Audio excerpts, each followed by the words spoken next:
ഇന്നത്തെ കൊട്ടിയൂരമ്പലത്തിലെ തിരക്കാണ് ഈ കാണുന്നത്.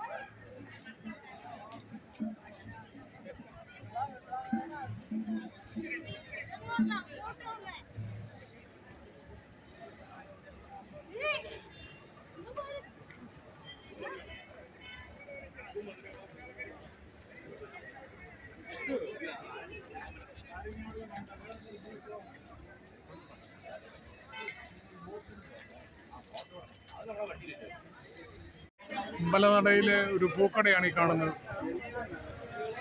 നല്ല തിരക്കാണ് പൂക്കടയിൽ.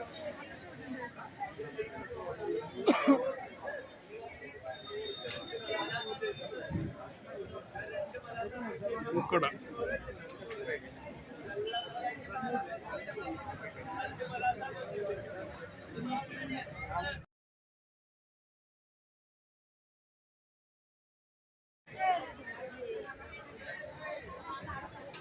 പൂക്കട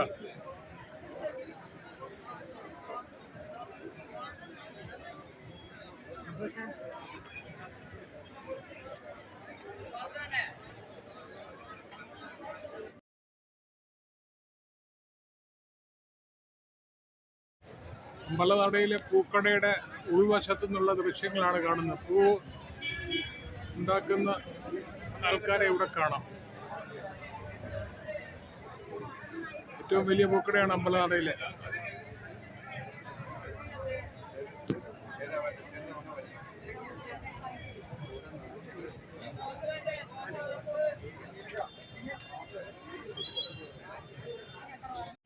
അമ്പലനടയിലെ ഏറ്റവും തിരക്കുള്ള ഒരു പൂക്കടയുടെ ദൃശ്യങ്ങളാണ് ഇപ്പോൾ കാണുന്നത്.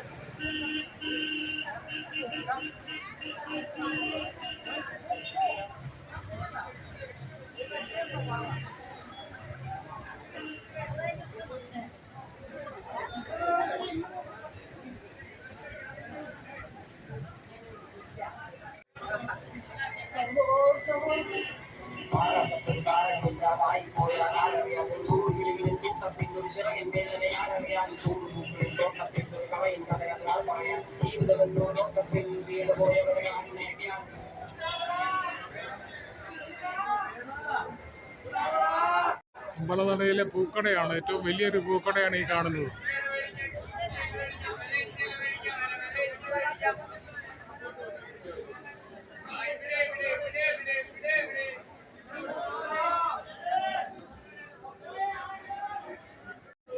നമസ്കാരം. പെരുമാൾ ശരണം. കൊട്ടിയൂർ ദേവസ്ഥൻ്റെ ഓടപ്പൂ സ്റ്റാളിലാണ് നമ്മളുള്ളത്. ഓൾറെഡി പെരുമാളെ സംബന്ധിച്ചോളം കൊട്ടിയൂർ ഭഗവാന്റെ ഏറ്റവും പ്രധാനപ്പെട്ട പ്രസാദം ഓടപ്പമാണ്. ഒരു വർഷം നമ്മുടെ കുടുംബത്തെ സർവ്വ ഐശ്വര്യം തരുന്ന ഒരു പ്രസാദമായിട്ടാണ് ഭക്തജനങ്ങൾ വീട്ടിൽ കൊണ്ടുപോകുന്നത്. വീടിൻ്റെ ഉമ്മറപ്പടിയിലും അതേപോലെ തന്നെ വാഹനങ്ങളിൽ പൂജാമുറികളിലൊക്കെയാണ് സാധാരണ ഓടപ്പൂ സൂക്ഷിക്കുന്നത്. ഒരു വർഷത്തേക്കാണ് ഓടപ്പൂവിൻ്റെ കാലാവധി ഉണ്ടാവുക. അടുത്ത വർഷം നെയ്യാട്ടം വരെയാണ് അതിൻ്റെ ഒരു ചൈതന്യം നിലനിൽക്കുക. ആ രീതിയിലാണ് ഓടപ്പൂ ഇപ്പം നിലവിൽ വിറ്റുകൊണ്ടിരിക്കുന്നത്. നിലവിൽ ഓട എന്ന് പറയുന്ന സാധനം, ഓടക്കം ഉണ്ടാക്കുന്ന സാധനം വനാന്തരങ്ങളിലെ ചതുപ്പ് നിലങ്ങളിൽ നിന്ന് മാത്രം കിട്ടുന്ന സാധനമാണ്. അത് ഒരു ഓടക്കത്തിൽ തന്നെ 12 പേര് കൈമാറിയാലേ ഓടപ്പൂ ആവുള്ളൂ. അത് കുറച്ച് ദുർഘടമായ കാര്യങ്ങളാണ്. ഓടപ്പൂവുമായി ബന്ധപ്പെട്ട കാര്യങ്ങൾ ഉണ്ടാക്കുന്ന കാര്യത്തിൽ എന്ന് പറയുന്നത് കുറച്ച് ദുർഘടമായ കാര്യങ്ങളാണ്.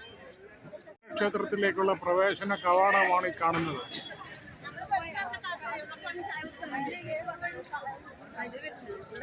എല്ലാവരും പോയിട്ടില്ല, അതിനായിട്ട് നടത്താനുള്ള ഒപ്പരം.